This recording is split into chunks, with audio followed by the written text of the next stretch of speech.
everybody, welcome to Tea with Stacy. It's that time again, and Molly is over here gonna bark at some things.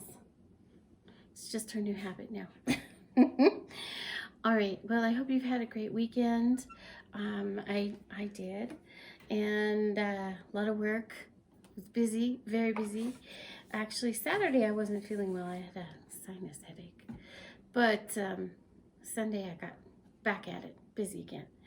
So today, what kind of tea am I drinking today?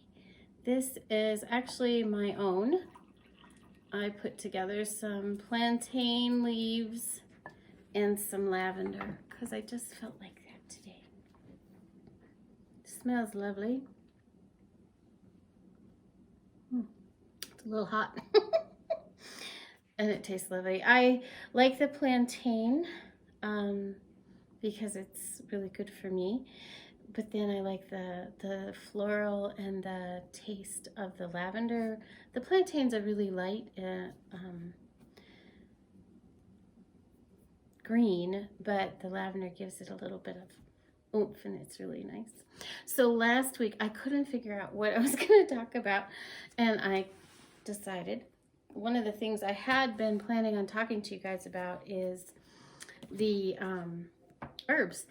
And I thought, well, today let's talk about one that I talk about all the time, and that is plantain. And I just thought it would be really great to bring out some of my herb books and just read to you stuff about plantain. So this one is the Earthwise Herbal Volume 1. I don't have Volume 2, but I have Volume 1, mostly because I get everything secondhand. So I don't really have the whole thing. So I pre-marked it because it'd take forever to find. But I thought today let's talk about plantain. So it is also known by Plantago majus or P. lanceolata or plantain. And I know it's like a confusing name because I say plantain all the time and everybody's like, why are you using a banana as an herb? I'm not. It's just a little green plant. So this book I feel has the most interesting information on it. I won't read the whole thing, but it's a common plant. So I'm going to read part of it. Here this little plant is as useful as it is common. Plantain grows in soil that has been heavily compacted by foot or other traffic. The name comes from the Latin planta, a foot, in reference to its appearance and habitat. It's native to Europe, but widely naturalized and known in many places as white man's footprint. In China, Plantago asiatica is known as plant before cart. Although science falls short of an explanation, it is clear from watching where plantain grows and what it survives that it possesses extra power to draw water and nutrients out of compacted ground. This is a signature indicating that it can draw foreign substances out of the body. In fact, plantain is one of the best drawing agents in Western herbalism, and it contains flavonoids and acids, including vitamin C, allantoin. Okay, Molly. Okay, it's all right. She thought someone was coming to the door, but they weren't. Sometimes she thinks these things. Okay, Molly. Thank you, Molly. Okay, honey. That's enough. I guess I'm going to have to start putting her in the back when we start doing these videos. She seems to know that we're doing the videos, so then she barks more. Okay, so it's one of the best drawing agents. It has flavonoids, acids, including vitamin C, allantoin, mucilage, sugars, fixed oils, tannins, bitters, and minerals, which are potassium and calcium. So this is a pretty amazing little plant. It's cooling, moistening, softening, astringent. It's classified as drying in Greek medicine because it's able to draw out infection. Excellent for dirty wound. Another name for plantain is snakeweed due to the fact that its little seed stalk sometimes resembles a snake's head. Also because it's used as a drawing agent to draw out venom from a snake bite. And this was in reference to Dr. Henry Taylor in 1860, and he used it then. I, of course, don't recommend any of that, but I think it's an interesting little plant that it's able to pull, poisons and infections out of the skin. That's why, like, I make the balm with the plantain, and I send that to my dad, and he uses it for all his little bug bites that he gets when he's out and about. So that's this one. That's the most in-depth one. And then this one is organic gardening of herbs. And so it talks about the actual growing of this plant. And the best climate and site, it says zones 2 to 9, full sun to partial shade. And then it flowers, it just mainly just has tall spikes with the seeds in June to September. And it just grows in any well-drained soil. It grows just about anywhere. And then it says here, use fresh leaves in salads or medicinal purposes such as treating bee stings and insect bites. And then it says to chew the root to relieve toothache. Use the rest of the plant to make gold or camel-colored dye. Isn't that interesting? So, and then in this one is Illustrated Guide to Herbs by Anna Kruger. And in here, this book is, okay, this has a really quick little description of it is all.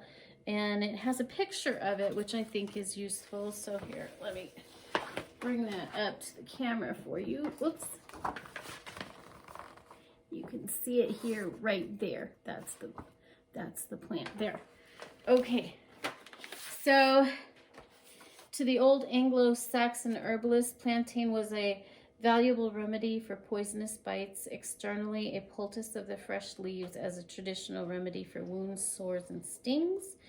Native to Europe, widespread in North America, common on cultivated land, roadsides, waste ground. Its description is a common weed with a basal rosette of blunted, oval, prominently veined leaves. And that's all we know from this book. And then this other book here, let's see, where is this one? This one is The Complete Book of Herbs by Andy Clevely and Catherine Richmond. And I think here it is. I pre-marked it. It's so hard to get to. All right, here we go. Greater plantain. Tough-rooted perennial with coarse basal rosette of long-stalked elliptical leaves, pointed and deeply veined. Uses: an old herb, one of the 9 sacred Saxon species, and recovered from remains of Iron Age Tulund man. The crushed leaves are cooling and pain-relieving, used in poultices and ointments for wounds and abrasions. An infusion of leaves or boiled roots is a useful gargle and mouthwash. Fresh leaves may be taken for both constipation and diarrhea, according to the dosage. It's very popular in Chinese and Malaysian drinks. Parts used, leaves, mostly leaves, sometimes the roots. I've never used the roots. I've only used the leaves. So that's out of these books. Let's see, let's go on to another book here. The tea. So this book is 20,000 Secrets of Tea. The most effective ways to benefit from nature's healing herbs. And it's in here a lot for a lot of different tea groups, but I won't go into that. I think I've read enough foolishness for one day. Actually, I think that it's all very helpful to, read all of these things, and of course take it with a grain of salt. But I've noticed, like, that's why I have so many different books, is I try to look at a lot of different places, because one may just have an opinion about it, and then the others. So it's interesting that all of them have this similar information on that plant is that it's good for wounds and sores and cuts, and you can use it as tea. It's a very safe plant, and I of course love using it in my infused oils, and then I use it in my lotions and my balms because it really is very lovely for the skin. And of course, no medical advice whatsoever from me or even these books, but I just wanted to show you kind of what I found in the books. So next time, maybe what we can do is we can look up some of the other herbs that I use quite commonly and see what all these books have to say. And then I had one more book that I think is so cool. Oh, look, there is a piece of beeswax on the back of my book. You know that I'm making crazy amounts of ointments and things when you just find beeswax laying around. This is a really cool book. It's Rose Recipes. And it is, okay, a very, very, very old book. But it's been, this book itself is not old, but it was, you know, reprinted here. And it was first published in 1939. And in it has all sorts of really old recipes that come from, even like this one is a recipe for potpourri from 1790 to 1845, which is really cool. And inside here, there's just stuff that it's like a little, some of it's too hard for me to figure out how to do, but it's just so interesting. Like here, there's perfumes and sweet waters. And so we have King Edward VI perfume, an odoriferous parfum for chambers. Rose pastilles to burn to make an excellent perfume. And it's just so old that some of the things are like hard to understand how they make it. But in this introduction, it talks about roses and how roses largely were used in so much stuff.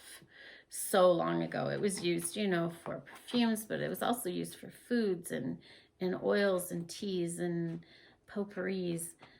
Here's an agreeable sweet scented composition, and you take rosewood 6 ounces, Florentine orris 1.5 pounds, calamus aromaticus 1/2 pound, gum Benjamin 5 ounces, cloves 1/2 ounce, and cinnamon 1 ounce. Beat the whole into powder and fill your bags with it.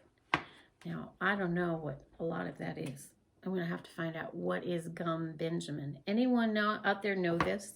That would be really cool to find out. Also, what is Florentine orris and calamus aromaticus? What are all these things?